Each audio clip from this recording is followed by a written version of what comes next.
अच्छा, हाँ, जब हम जो ये एल्कोहल कर रहे हैं, ठीक है। एल्कोहल हमारे पास होता क्या है? ठीक है। एक तो हमारे पास एल्कोहल का जनरल फॉर्मूला होता है CnH2n+1OH, ठीक है। अच्छा, ये जो फॉर्मूलाज होते हैं ना, ये होते हैं अगर मेरे पास एक एल्कोहल है। ये फॉर्मूलाज मेरे पास सारे ये एप्लीकेबल होते हैं अगर मेरे पास एक एल्कोहल है ना, यानी एक अगर हो एच आ रहा है, ठीक है। अच्छा देखो, अब ये एल्कोहल होता क्या है? मेरे पास ओ एच ग्रुप अटैच होता है कार्बन के साथ, ठीक है। तो हम इसको किस तरह से लिखेंगे? O H group attach to carbon, सही है। O H group attach to carbon, सही है। O H group attach to carbon chain, सही।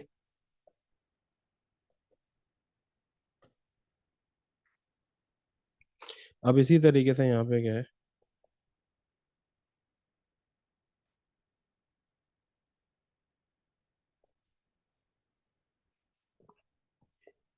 अब यहाँ पे जो मेरे पास ओ एच है ना, फर्स्ट को ये है, और ये आर का मतलब होता है वो कार्बन चेन, कोई भी कार्बन चेन हो सकती है। C2H, CH3, C2H5, C3H7, कुछ भी, कोई भी कार्बन चेन हो सकती है ना। तो अगर ये ओ एच के साथ एच अटैच है तो एच अगर अटैच है तो मेरे पास बन जाएगा वाटर। और अगर आर कोई भी कार्बन चेन अटैच है तो ये बन जाएगा अल्कोहल, ठीक है। तो ये मेरे पास अल्कोहल होता है। अच्छा, ये होता किस तरीके से? ठीक है। यानी फर्स्ट करो, अगर मैं कार्बन चेन की बात करूँ तो फर्स्ट करो मेरे पास ये वाली कार्बन चेन है, CH3,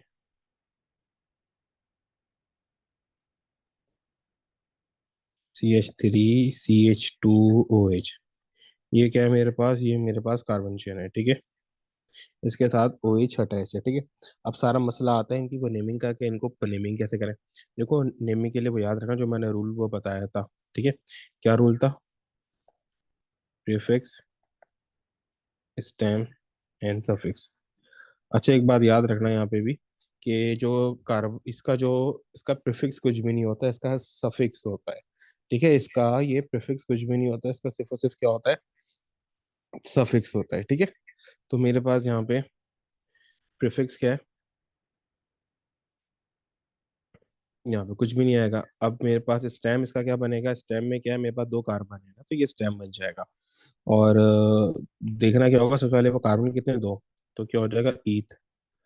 फिर सारे कौन से हैं? यानी कि single chain, single bond, double bond, single bond यानी एल्केन है, तो इथेन। अब इसका सफिक्स होता है ऑल, तो ये बन जाएगा इथेनॉल। ये क्या बन गया? इथेनॉल, ठीक है। इस तरीके से मैंने करना है, सही। अब यहाँ पे जैसे फर्ज करो मेरे पास यूं करके है, दो आ गए ना, CH2 CH2 CH2।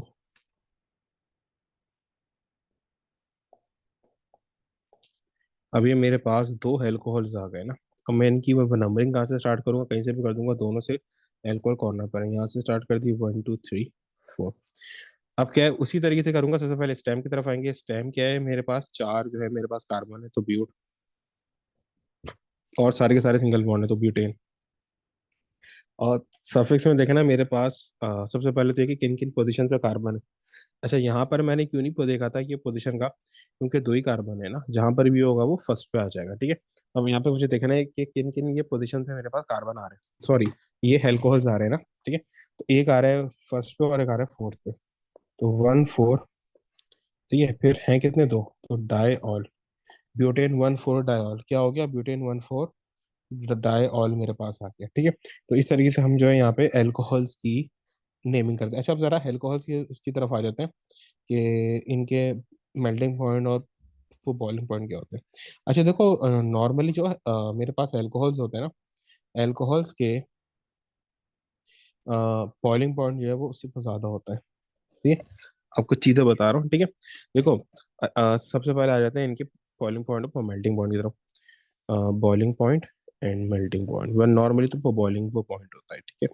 अब देखो यहाँ पे याद रखना, मेरे पास कैसे फर्स्ट करो, ये है ROH, ठीक है। तो देखो, ओ एच ग्रुप तो हर उसमें सेम रहेगा। तो देखो, ओ एच ग्रुप की वजह से मेरा मेल्टिंग पॉइंट बढ़ेगा, सॉरी बॉइलिंग पॉइंट बढ़ेगा, लेकिन ये हर एक में सेम है। जैसे फर्स्ट करो मेरे पास, मैं चार बना के दिखाता हूँ आपको, अलग अलग वो कार्बन चाहिए। एक है CH3OH, एक है C2H5OH, एक है C3H7OH, और एक है C4H9OH। अब देखो ये मेरे पास चार जो है वो हेल्कोहल्स हैं, बट चार के चार जो है वो डिफरेंट है। तो ये चार के चार जो है वो डिफरेंट है ना, ठीक है। उनको रीजन क्या है, देखे, देखो, अभी जो मेरे पास एल्कोहल्स है ना, ये चार के चार, अब देखो इनमें डिफरेंट क्या है, डिफरेंस क्या है इनमें। डिफरेंस है इस कार्बन चेन का। कार्बन चेन बड़ी होती जा रही है। ये पहले CH3 थी, फिर C2H5 हुई, फिर C3H7 हुई, फिर C4H9 हो गई। तो जो मेरा बॉइलिंग पॉइंट है ना, वो डिपेंड करेगा ऑन दीज कार्बन चेन्स। क्योंकि जितनी बड़ी कार्बन चेन होगी, मेल्टिंग बॉइलिंग पॉइंट इतना ज्यादा होगा, यानी जितनी बड़ी कार्बन चेन होगी, मेरे पास इंटरमॉलिक्यूलर फोर्सेस होती है वो ज्यादा बनेंगी, तो मेरा बॉइलिंग पॉइंट उतना ज्यादा होगा, ठीक है। तो boiling point of hello alcohols depend on the length of carbon chain।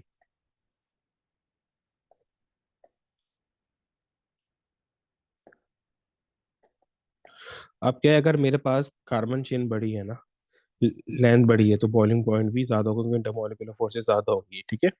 तो अगर मेरे पास लेंथ ऑफ कार्बन चेन ज्यादा है, ठीक है, लेंथ ऑफ कार्बन चेन ज्यादा है, तो इंटरमॉलिक्यूलर फोर्सेस भी क्या होंगी, ज्यादा होंगी। तो बॉइलिंग पॉइंट भी क्या हो जाएगा, ज्यादा हो जाएगा, ठीक है।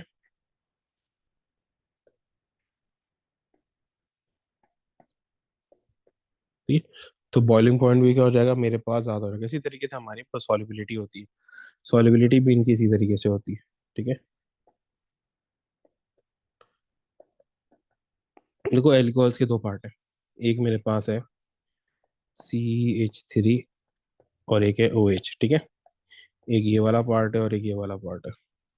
जो इसका ये वाला पार्ट है ना, ये सॉलेबल होता है और ये इनसॉलेबल होता है, ठीक है। तो अब ये जो OH वाला पार्ट है वो तो सब में सेम होगा।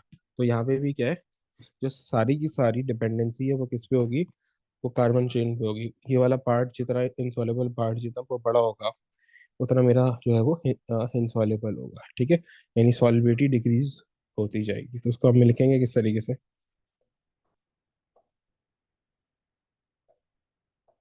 Length of carbon chain is inversely proportional to solubility. यानी जितनी ज्यादा कार्बन चेन बढ़ेगी, सॉलिबिलिटी उतनी कम होती जाएगी, ठीक है। इस तरीके से हो गया। अब जरा हम आते हैं इनके रिएक्शंस की तरफ।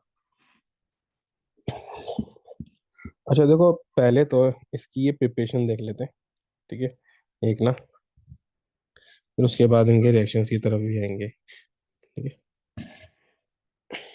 एक जो बहुत ही सिंपल ये प्रिपरेशन है हमारे पास, वो होती है एल्कीन से।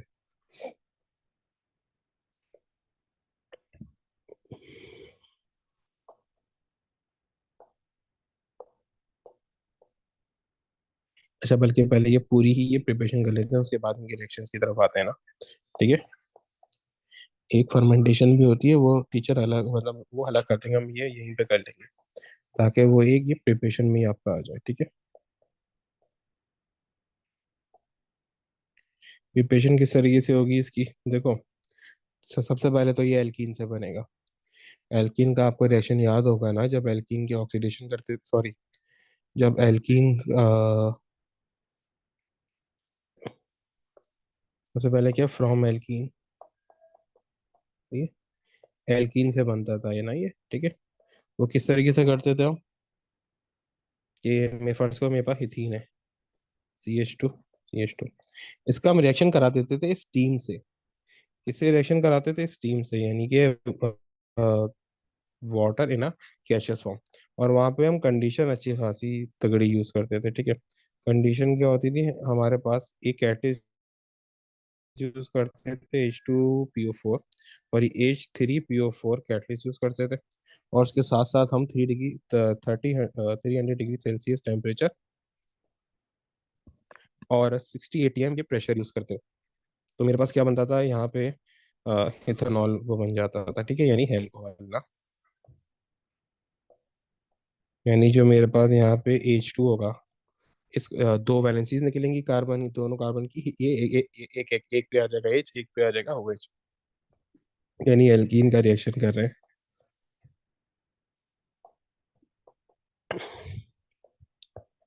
वाटर के साथ।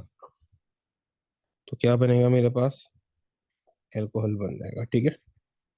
अच्छा देखो, फिर इसी तरीके से मेरे पास जो सेकंड ये प्रिपरेशन है वो होती है बाय बाय दी फर्मेंटेशन ना। ठीक है, फर्मेंटेशन हम करते हैं। फर्मेंटेशन क्या करते हैं, किस तरीके से होती है, इसके ऊपर भी बात करते हैं, ठीक है। वो होती है बाय फर्मेंटेशन।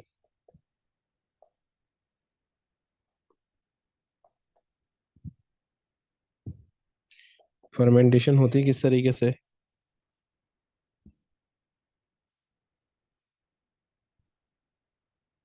फर्मेंटेशन एक केमिकल प्रोसेस होता है जिसमें एक जो माइक्रो ऑर्गेनिज्म है, जैसे कि हमारे पास यीस्ट होता है, वो एज ए कैटलिस्ट की तरह रिएक्ट करता है और कार्बोहाइड्रेट के ऊपर वो एक्ट करता है और इथेनॉल और कार्बन डाइऑक्साइड बनाता है, ठीक है।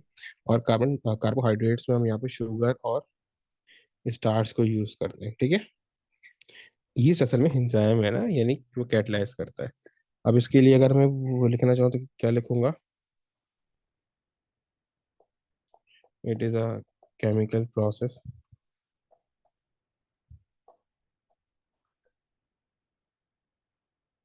It is a chemical process in which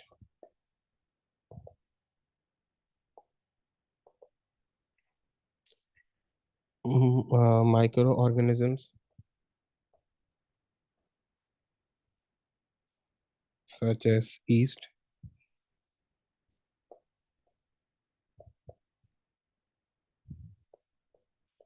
act as a catalyst, works on carbohydrate। Carbohydrates कौन से होते हैं? लाइक शुगर और starch, to produce ethanol and CO2। क्या बनता है मेरे पास? इथेनॉल और CO2 बनता है, ठीक है। क्या है? It is a chemical reaction, chemical process in which the microorganisms such as yeast act as a catalyst, works on carbohydrate like sugar and starch to produce ethanol and CO2। तो ये अब yeast असल में क्या है? Catalyst यानी enzyme है ना ये तो, ठीक है। ऑर्गेनिक रिएक्शन है ना, तो ये एंजाइम है, ठीक है।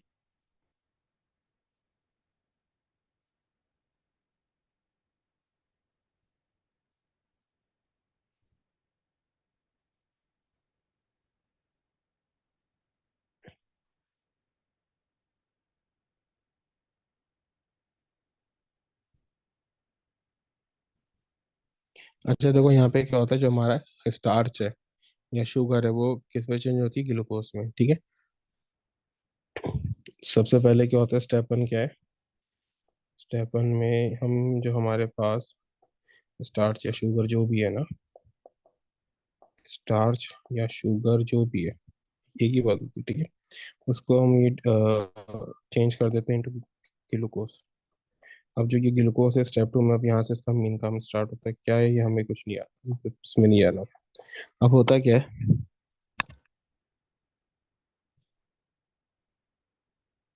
जो मेरे पास ग्लूकोज का सॉल्यूशन है ना, जो मेरे पास ग्लूकोज का सॉल्यूशन बन रहा है ना, इस ग्लूकोज के सॉल्यूशन पर हम वर्क करते हैं ईस्ट से, ठीक है।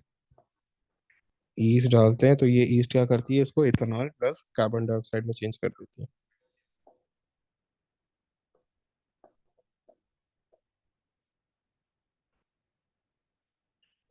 C6H12O6, इसका रिएक्शन और क्या बन रहा है आपके पास?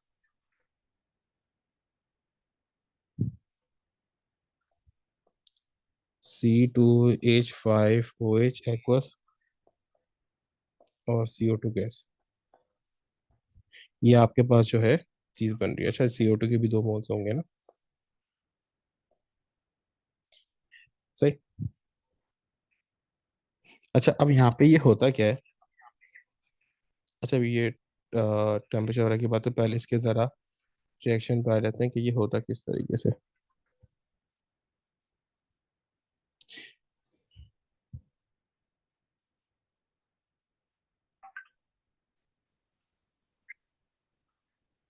अच्छा देखो, अब यहाँ पे ही आपके पास होता है क्या, इस तरीके से आपके पास एक फिगर होती है, ठीक है, एक फ्लास्क होता है, उसको आपने बंद किया होता है, ठीक है। और वो नीचे एक डी एक तो ट्यूब में ये कनेक्टेड होता है, ट्यूब में आप जो है, ट्यूब में यहाँ पे आपने वो लाइम वाटर जो है वो रखा हुआ होता है। लाइम वाटर को रखने का रीज़न क्या होता है? लाइम वाटर को रखने का रीज़न होता है यहाँ पे कि देखो, जहाँ से जो CO2 वो निकलेगी ना, तो वो लाइम वाटर में जाती रहेगी, तो हमें ये पता चलता रहेगा कि रिएक्शन कितना हुआ है, कितना हो चुका है। देखो, ये जो जो CO2 वो लाइम वाटर को क्या करेगी, वो मिल्की करेगी। तो हमें यहाँ से ये पता चलता रहेगा कि हाँ भाई, CO2 प्रोड्यूस हो रहा है। और जो जिस तरह जो इथेनॉल बनेगा ना, इथेनॉल बनता है तो फोम ये प्रोड्यूस होगा इस फ्लास्क में। तो ये फोम प्रोड्यूस होगा, फोम, अगर यहाँ पे इथेनॉल बनेगा।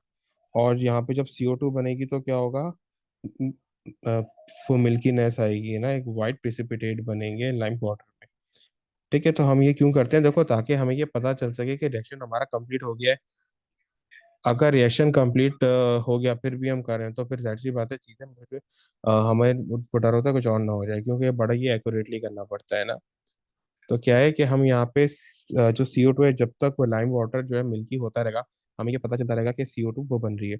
जैसे ही वो लाइम वाटर मिल्की होना वो बंद हो जाएगा, तो हमें ये पता चलेगा कि रिएक्शन कंप्लीट हो गया है, सारे का सारा ये ग्लूकोज जो है वो कन्वर्ट हो गया है। लेकिन ऐसा ही हुई है, होता नहीं है, बहुत ही कम कन्वर्जन होती है इसकी, ठीक है। इसकी कन्वर्जन बहुत ही कम होती है, ठीक है। अब कन्वर्जन कितनी कम होती है, किस हिसाब से होती है, इसके ऊपर हम बात करते हैं, ठीक है। ये तो मैंने आपको एक फिगर को दिखानी थी बस, सही। अच्छा देखो, अब जरा ना इसकी कंडीशंस के ऊपर बात करते हैं ना, ठीक है। सबसे पहले तो ये कि इसका जो टेम्परेचर हम रखते हैं ना, टेम्परेचर हम अराउंड जो नॉर्मल टेम्परेचर होता है वही हम रखते हैं, यानी 37 डिग्री सेल्सियस। इससे अपवर्ड जो है ना, अगर हम जाएंगे, हम चाहें कि रिएक्शन तेज हो जाए, तो रिएक्शन तेज नहीं होगा, हमारा एंजाइम भी वो डीनेचर हो जाएगा।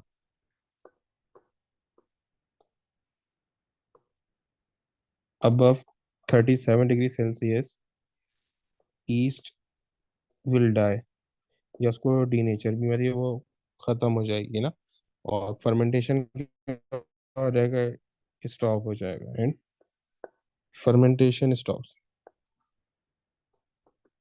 ठीक है। एक तो ये कि हमें टेम्परेचर में इस बात का ख्याल रखना है कि नहीं हो। और दूसरा एक, इसकी जो यील्ड आती है ना, बहुत ही कम आती है।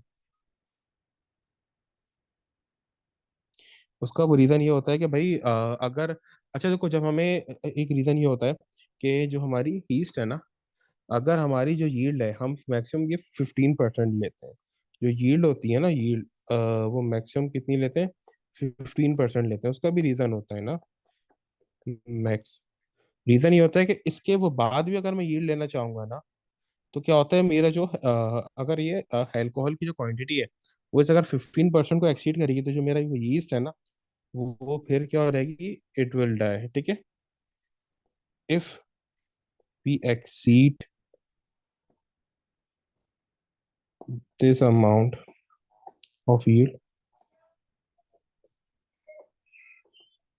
If we exceed this amount of yield, yeast will die. और क्या होगा, फर्मेंटेशन फिर से स्टॉप हो जाएगा। तो मैक्सिमम जो यील्ड मिलती है हमें, वो 15% मिलती है ना। मैक्सिमम यील्ड हमें 15% मिलती है, इसके बाद भी ये करें तो अल्कोहल का ज़्यादा वो होगा, तो वो क्या करेगा, इस वो हमारे यील्ड ईस्ट ही वो मर जाएगी, यानी वो डीनेचर हो जाएगी। अच्छा, अब इसमें अब एक चीज़ आती है जो काफ़ी इंपॉर्टेंट वो बात होती है। देखो, ये हमेशा जो है ना, ये इन द एब्सेंस ऑफ ये एयर होता है, ठीक है। ये प्रिकॉशंस क्या लेनी है मेनली, कि ये इन दी एब्सेंस ऑफ एयर, अगर एब्सेंस ऑफ एयर नहीं होगी तो क्या होगा, इसके ऊपर बात करते हैं। ये हमेशा एब्सेंस ऑफ एयर में करना है, ठीक है, यानी कि बिल्कुल एयर टाइट कंटेनर में करना है, यानी कि एयर टाइट कंटेनर ना। अब वो एयर टाइट का रीजन क्या है, हमें क्यों एयर टाइट में करना है ना, जो ऊपर हमने जिस फ्लास्क में कर रहे हैं ना, तो उसके ऊपर जो रबर बंच है, वो बहुत ही जो है ना, वो टाइटली वो पैक्ड हो, कि कुछ भी एयर अंदर एंटर ना कर पाए, ठीक है। और उसके साथ साथ जो मेरा जो जो लाइम वाटर है, जिसमें मेरा पूरा बीकर जो डाउन था, जो जिसमें वो पूरी जो है वो जा रहा था, सी CO2 जा रही थी, वही बिल्कुल लाइम वाटर के अंदर होनी चाहिए, कि उसमें कोई ये हेयर ना आ जाए। अब इसका रीजन क्या होता है, मैं चाहता क्यों नहीं हूँ कि भाई हेयर आ जाए ना। मैं क्यों नहीं चाहता कि भाई ये हेयर वो इसमें रीजन क्या होता है, जो मेरे पास इथेनॉल वो बन गया है ना, मेरे पास जो इथेनॉल वो बन गया है, अब इस ये जो अगर ये हेयर आएगी ना, तो जो बैक्टीरिया है ना हेयर के अंदर, तो ये एक तो है कि जो ऑक्सीजन है वो तो है ही है। फिर क्या है उसके साथ साथ मेनली क्या होता है, जो बैक्टीरिया होता है हेयर में, वो एज ए कैटलिस्ट की तरफ रिएक्ट करता है, और वो इथेनॉल की ऑक्सीडेशन कर देता है, उसको इथेनोइक एसिड में चेंज कर देता है। अभी हम इसकी ऑक्सीडेशन भी पढ़ेंगे ना, अभी ये तो सिर्फ ये प्रोडक्शन थी। और अगर मैं इसको हेयर में छोड़ दूं ना इथेनॉल को ना, तो क्या होता है, ये जो है अगर मैं ये हेयर टाइट ना करूँ ना, तो क्या होगा, जो इथेनॉल बन रहा होगा वो ऑक्सीजन में जो एयर है उससे रिएक्ट करेगा, और जो ऑक्सीजन में बैक्टीरिया है ना, बैक्टीरिया जो ऑक्सीजन में bacteria from air, bacteria from air, ये एज कैटलिस्ट की तरह रिएक्ट करेगा, और वो उसको इथेनोइक एसिड यानी कार्बोक्सिलिक एसिड में चेंज कर देगा। ठीक है, कार्बोक्सिलिक एसिड और वाटर वो बना देगा। ठीक है, उसकी अगर इक्वेशन लिखना चाहूँ तो इस तरीके से आएगी, यानी C2H5 + O2, और ये बना देगा C2H5, एक मिनट, CH3COOH + H2O। ठीक है, ये कब बनाएगा, ये उस वक्त बनाएगा जब मेरे पास जो है वो, अगर जो मेरे पास यहाँ पे इथेनॉल वो बन रहा था ना, उस इथेनॉल को अगर मैं एक्सपोज कर दूंगा एयर से ना, तो क्या होगा, जो एयर का ऑक्सीजन है वो in the presence of bacteria in air, उसको रिएक्ट करके इथेनोइक एसिड यानी कार्बोक्सिलिक एसिड में चेंज कर देगा। ठीक है, तो ये क्या थी, ये तो आपके पास वो नॉर्मल किसकी क्या थी, ये प्रिपरेशन थी ना। अब जरा इसके रिएक्शंस की तरफ आते हैं कि अल्कोहल रिएक्शन किस तरीके से करता है ना।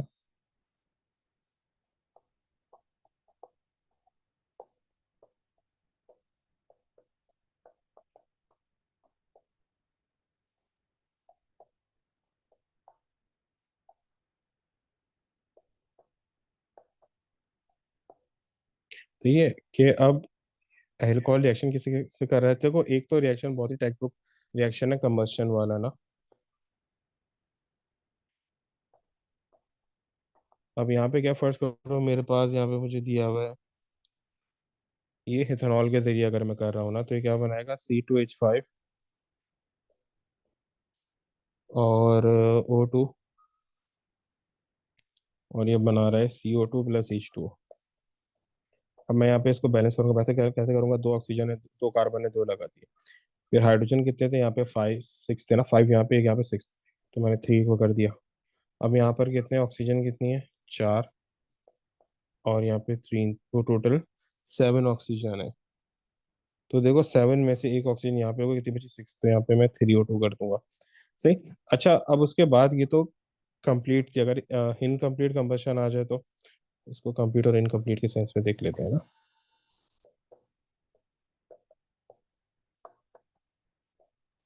अच्छा, इनकम्प्लीट में भी दो टाइप्स होती है ना। ठीक है, एक तो जब मेरे पास के एयर ऑक्सीजन कम है, लेकिन ऐसा नहीं है कि ऑक्सीजन बहुत ही ज़्यादा कम हो, बस ऑक्सीजन क्या है मेरे पास वो कम है, तो क्या होगा, यही C2H5 रिएक्शन करेगा, C2H5OH। ठीक है, in the presence of O2, तो ये बनाएगा कार्बन मोनोऑक्साइड + H2O। अब इसको बैलेंस कर लेंगे, दो वो कार्बन है तो दो कार्बन यहाँ अप्लाई कर दिया, फिर उसके बाद हाइड्रोजन यहाँ पे 6 थे, तो यहाँ पे 3 अप्लाई कर दिया। अब यहाँ पे टोटल दो ऑक्सीजन यहाँ पर है और 6 ऑक्सीजन यहाँ पर है, सॉरी 3 ऑक्सीजन यहाँ पे, सॉरी सॉरी। तो ये मेरे पास हो गया 5 ऑक्सीजन, 5 में से एक यहाँ पर है, तो मैं यहाँ पे पीछे 4 अप्लाई कर दूंगा। अब इसी तरीके से इसके पार्ट बी की तरफ आ जाओ, पार्ट बी यानी कि very limited amount of oxygen. अब ऑक्सीजन बहुत ही कम हो,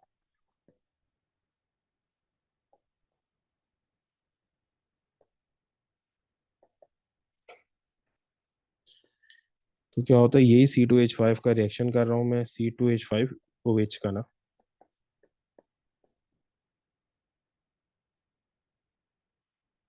तो ये मेरे पास बन जाएगा कार्बन, इसको बोलते हैं सूट, इसको क्या बोलते हैं, सूट बोलते हैं। ठीक है, H OOT सूट।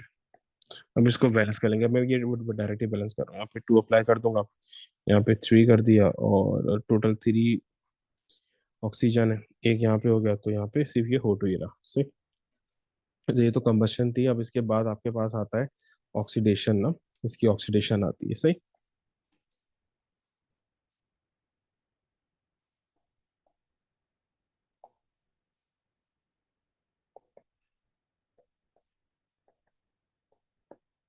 अच्छा देखो, यहाँ पर आपके पास ऑक्सीडेशन में क्या होता है, यहाँ पे जब आप ऑक्सीडेशन करते हैं तो अल्कोहल की आप ऑक्सीडेशन करते हैं और बनता है कार्बोक्सिलिक एसिड।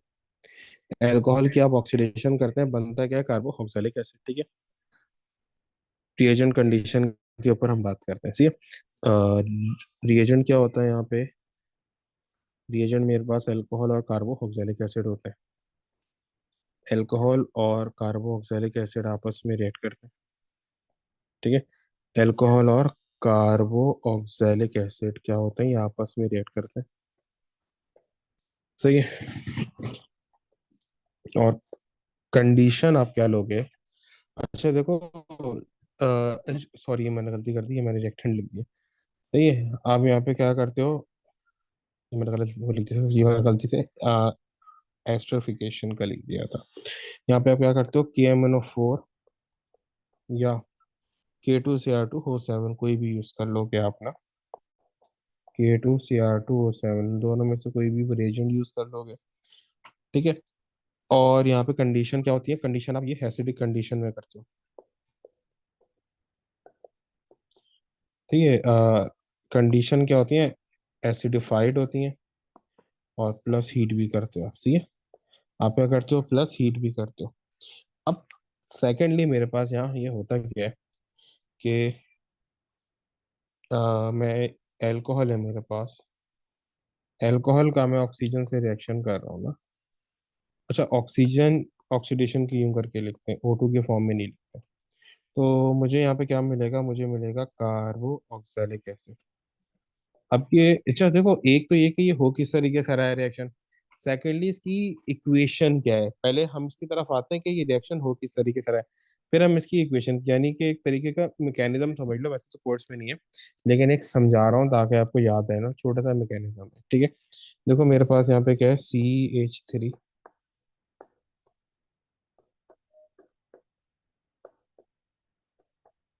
ये मेरे पास है। अच्छा, अल्कोहल की ऑक्सीडेशन में याद रखना, release of H2O is compulsory. अगर मैं अल्कोहल की ऑक्सीडेशन कर रहा हूँ ना, तो भाई लाजमी है कि मेरे पास H2O रिलीज हो। ये बात याद रखना, H2O का रिलीज बहुत जरूरी है, सही है। Release of H2O, release of H2O is must, या जिसको आप नेसेसरी भी बोल सकते हो, ठीक है। अब यहाँ पे देखो बेसिकली ये होता क्या है, सबसे पहले आपके पास ये वाला बॉन्ड और ये वाला बॉन्ड टूटता है, यानी ये OH बॉन्ड और जो ये कार्बन जिससे OH कनेक्टेड है, कोई भी एक हाइड्रोजन, एक भी बॉन्ड, एक ही कोई भी एक बॉन्ड टूट जाएगा, ठीक है। तो ये इस तरीके से आपके पास हो जाएगा, ठीक है। ये तो पहले मैंने यूं करके लिख दिया। इस वाले में कार्बन में कुछ नहीं होगा, जो कार्बन OH से रिलेटेड है उससे होगा, और ये H ऐसे हो गया, ये O। अब देखो ये दोनों वैलेंसीज इनकी वो खाली हो गई, क्यों, क्योंकि ये दोनों जो है ऑक्सी हाइड्रोजन चले गए। अब ये हाइड्रोजन वो गए कहाँ, जो ऑक्सीजन था ना, इन्होंने उससे रिएक्शन करके H2O फॉर्म कर लिया, सही है। इन दोनों हाइड्रोजन ने ऑक्सीजन से रिएक्ट करके H2O फॉर्म कर लिया, मैंने बताया था ना कि रिलीज ऑफ H2O बहुत जरूरी होता है, ठीक है। अब उसके बाद आप क्या करते हो इसमें, उसके बाद क्या करते हो, ये जो आपके पास दो वैलेंसीज बच गई ना, ये जो दोनों H रिलीज हुए, एक OH से और एक CH से, अब ये जो दो वो रिलीज हुए, अब इनका आप क्या करते हो, अब ये दोनों वैलेंसी आपस में मिलकर डबल बॉन्ड बना लेंगी, यानी ये यूं आ जाएगा, ये दोनों क्या होंगी, डबल बॉन्ड बना लेंगी। तो नेक्स्ट स्टेप में आप इनको शो कर दो, CH3 जिसको कुछ नहीं है उसको ऐसे ही वो बना दो, और CH और C डबल बॉन्ड हो, ठीक है। अभी तक एक ही ऑक्सीजन यूज हुआ है, देन वो नेक्स्ट स्टेप में आप क्या करोगे, दोबारा इसकी ऑक्सीडेशन कराओगे, ठीक है। और यहाँ पे क्या आ जाएगा, दोबारा ऑक्सीजन आएगा, ठीक है।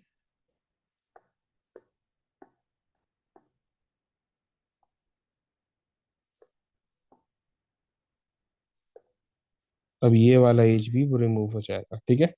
ऑक्सीडेशन है ही ना, जितनी एच होंगे रिमूव ये होते जाएंगे। अब जब ये वाला एच वो रिमूव हो जाएगा ना, तो CH3, अब ये वैलेंसी ये वेकेंट हो गई। अब मैं कर क्या रहा हूँ, ऑक्सीडेशन कर रहा हूँ, तो जाहिर सी बात है यहाँ पे क्या आएगा, ऑक्सीजन आएगा। ऑक्सीजन आ गया। अब देखो यहाँ पर जो मेन मेरा फोकस होता है ना, जो बॉन्ड बनना है, वो कार्बन ऑक्सीजन डबल बॉन्ड वो बनना होता है ऑक्सीडेशन में। अब लेकिन यहाँ पे कार्बन ऑक्सीजन डबल बॉन्ड नहीं बन सकता। रीजन क्या है कि भाई ये जो मेरे पास कार्बन है ना मेन, जो मेरे पास मेन कार्बन है, इसकी चार की चार वैलेंसीज इंगेज है। जो यहाँ पे मेरे पास मेन कार्बन है, इसकी चार की चार वैलेंसीज क्या है, इंगेज्ड है। तो अब ये जो ऊपर वाला ऑक्सीजन है उसके साथ डबल बॉन्ड नहीं बना सकता। वैलेंसी पूरी हो गई, लेकिन जो ऊपर वाला ऑक्सीजन है उसकी वैलेंसी पूरी नहीं हुई है, उसकी दो है। तो हम यहाँ पर जो एसिडिफाइड कंडीशन यूज करते हैं ना, उन एसिडिफाइड कंडीशन का रीजन ही यही है कि ये H+ रिलीज कर सके। एसिड है ना, सॉल्यूशन में H+ भी वो रिलीज करेगा। तो जो H+ है वो इसके साथ आके ज्वाइन हो जाएगा OH के साथ, और ये क्या बना देगा, कार्बो ऑक्सैलिक एसिड। ये क्या बन गया मेरे पास, कार्बो ऑक्सैलिक एसिड बन गया। ठीक है।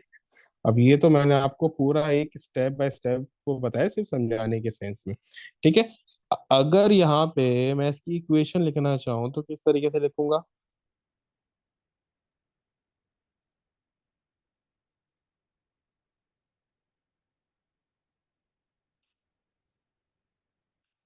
ठीक। अब अगर यहाँ पे मैं इसमें चाहूँ कि भाई मैं वो डायरेक्ट कर दूँ, तो सी बात है, ये तो मैं पेपर में नहीं लिखूंगा, तो समझाने के लिए बताया। तो देखो यहाँ पे मैं क्या करूंगा, ये मैंने बनाया,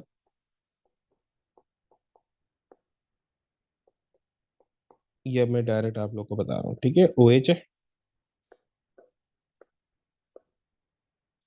इसका मैं रिएक्शन कर रहा हूँ किससे। अच्छा, कितने ऑक्सीजन यूज हो रहे हैं, दो ऑक्सीजन सिर्फ यूज हो रहे हैं, एक ये रहा और एक ये रहा, दो जगह ऑक्सीजन यूज हो रहे हैं, एक H2O बनाने में और दूसरा इसके साथ ऐड होने में। ठीक है। तो मैं ऊपर लिख दूंगा 2O। ठीक है। और मेरे पास ये चीज बन जाएगी, यानी कि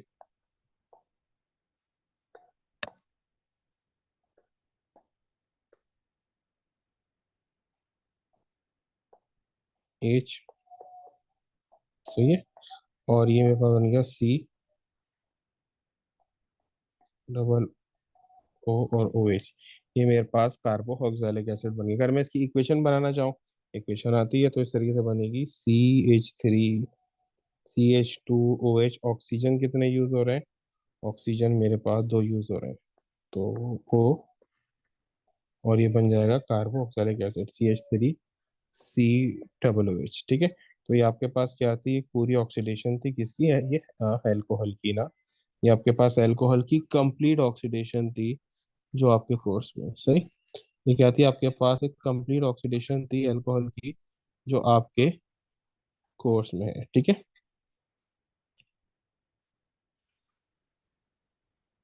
अच्छा, अब यहाँ पे देखो मेरे पास ये इथेनॉल यूज कहाँ होता है, सबसे पहले तो ड्रिंकिंग पर्पस के लिए वो यूज होता है, जो दुनिया में सबसे ज्यादा वो यूज होता है ना।